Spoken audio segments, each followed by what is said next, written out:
Այս երկու օրա մենք ամենաիսկական ստենդափ ժանրի կոմեդիա ենք դիտում Ռոբերտ Քոչարյանի թիմի մասնակցությամբ։ Ուրեմն մարդուն ու իր որդուն ձերբակալել են նրա համար, որ իրանք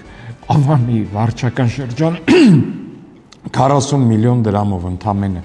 $100,000 8 հեկտար տարածք են ինչ որ իրենց հետ փոխկապակցված մարդու վաճառել, հետո էլ այդ մարդը տեղ ընկերություն է հիմնել 50%-ը նվիրել է Սեդրակ Քոչարյանին, կամ որ Կասկադի կողքը 2 հեկտար տարածքը էլի $100,000 վաճառել են իրենց հետ փոխկապակցված մարդուն, հետո այդ մարդը այդ հողը փոխել է համարժեք հողի հետ ու ծախել է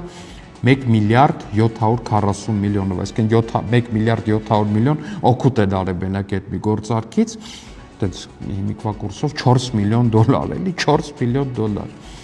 Ասում է, բանա, սա քաղաքական հետապնդում է եւ դուք Քոչարյանին ձերբակալել եք նրա համար, որ նա ասում է Արցախ բառը։ Նույնն է ոնց որ ինչ որ մեկը գնա մարդ սպանելու դանակով սենց, ամեն սպանելուց ասի Արցախ, Արցախ, Արցախ, հետո գա ասի, գիտեք ինչ կա,